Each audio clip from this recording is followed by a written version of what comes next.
meet a fellow walking into a bar, and standing outside is a nun. And she looks at him and she says, "Before you enter this den of iniquity, think of your mother and your father." He said, "They're dead." "They're dead in heaven." She said, "Well, think of the damage the alcohol is going to do to your brain." "Huh? What are you talking about? Have you ever had a drink?" And the nun says, "No." He said, "Well, how the hell can you stand there talking about it and saying drink is going to do damage to your brain if you've never had it?" "I'll tell you what, I'll go in, get your drink, bring it out, give it to you, you drink it. If you don't like it, then you can talk about it. But don't talk about things you've never experienced. What'll you have?" And the nun says, "I don't know." "What do ladies generally drink?" He says, "Gin." She says, "All right, I'll have a gin. But get it in a cup so nobody will notice." So the fellow goes into the bar and he says, "Give us a pint of beer and a double gin in a cup." And the fellow says, "Is that bloody nun out there again?" The Pope, discussing the existence of God with an out-and-out atheist, starts off very correctly, discussion, and as the hours go by, it gets more and more heated, and eventually the Pope turns to the man and he said, "The mom! Get the mom! And you, come here. You are like a man who is totally blindfolded in a dark room looking for a black cat that is not there." The fellow said, "With all respect, Your Holiness, I think there's great similarity between us both." He said, "What do you mean, similarity?" He said, "Well, as far as I'm concerned, you are like a man who is blindfolded in a totally dark room looking for a black cat that isn't there. The only difference is that you found it."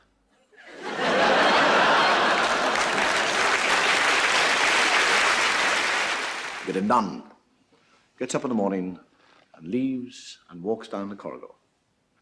And another nun looks at her and says, it's a difficult thing to say, another nun, and says, "You got out of the wrong side of the bed this morning." And she goes on down, and another nun says, "You got out of the wrong side of the bed this morning." And this happens 15 times, and by then she's livid, and she meets the Mother Superior. And the Mother Superior is just about to open her mouth, and the sister says, "Don't tell me that I got out of the wrong side of the bed this morning!" And the Mother Superior said, "I wasn't going to say that. I was just going to say, what are you doing with the bishop's shoes on?"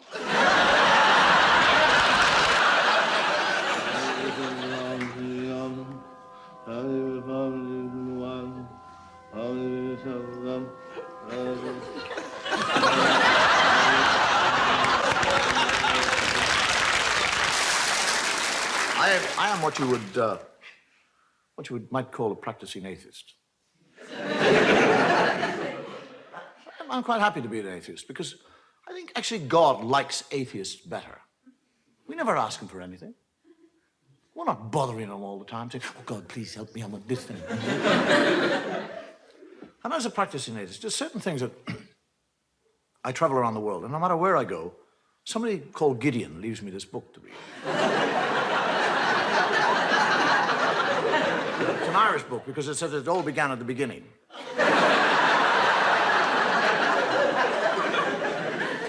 There are certain things that, when I read the Bible, and I do read the Bible, that I find difficult to understand. I mean, if God has been there forever, what was he doing before he got to us? I mean, what was he out there doing? Was he sitting there going, "I'm bored today, what'll I do?" I mean, suddenly from nowhere, he suddenly decided to create a world. I'll make a world, that's what. Make a world, yes, that's what I'll do. Rivers, seas, boom, mountains. Boom, everything is there. I want a garden. I'd like a nice garden. Whack! Garden me. Hate gardening. Need a garden. Garden, spit and dust. Adam. Hey! And he, Adam, never once says, "Where in the name of God did I come from?" I mean, he's 40 years of age. He has no child, he has no recall. He doesn't say, "How did I get here?" But he's quite happy. He just kind of trundles around the garden, working away. And God is looking at him. And he sees that Adam is happy.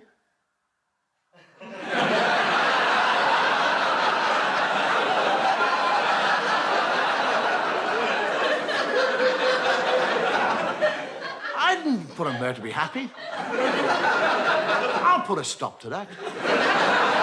And God, during the night, sneaks down like a thief and steals, doesn't ask, doesn't request, steals it. His rib. And from his rib, he makes woman. And Adam wakes up in the morning, he's a real thickie. He's lying there, and there's somebody else, he doesn't say, where did you come from? How the hell did you get here? Where did you get those lumps?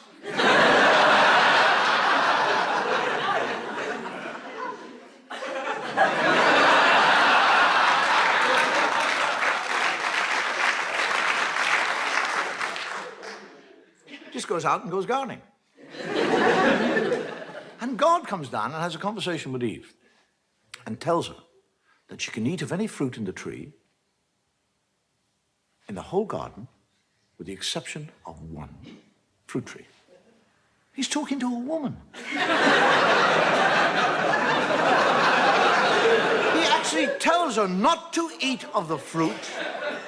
And then when she said, which tree can't I eat? He said, that one over there. He points it out to her.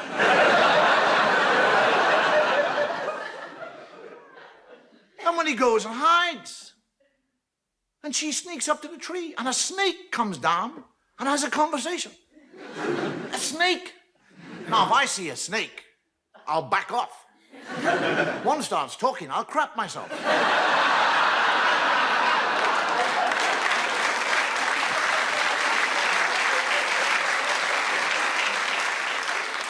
And the snake actually convinces her to eat the apple. And she eats the apple. And when she eats the apple, she learns shame. That's what happens when you eat apples. Now, she's not ashamed that she's disobeyed God or that she's eaten the apple. She's ashamed of one part of her body. That's all. She becomes ashamed of that area of the body. Now, why that area? Why not her elbow? Her nose. Do you actually realize that if Eve had been ashamed of her nose, every woman in the world now would be ashamed of your noses? You'd all be sitting here tonight with little nose knickers on.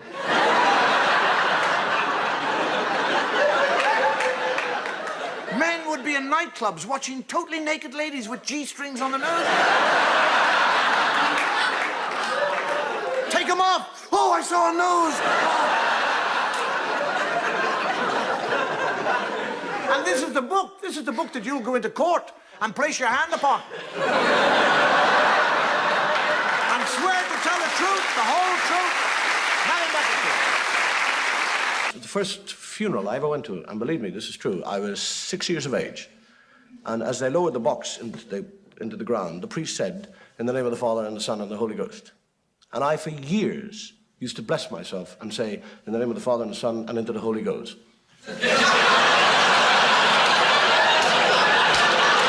One final custom that we have in Ireland regarding death and a funeral is that only one person who is buried in a graveyard can go to heaven.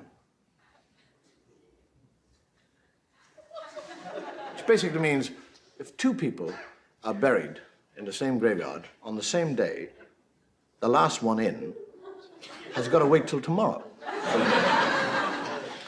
So can you imagine what would happen if one funeral met another funeral going to the same graveyard?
Little fella dies and goes to heaven, and St. Peter said, would you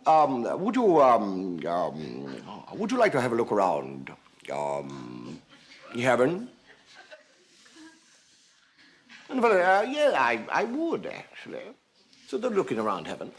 And he said, who are those people over there? He said, oh, they are the Muslims. They are Muslims there. And over there we have the Jewish people. And these are Anglicans and Hindus, Baptists. He said, why do you have this big wall here? He said,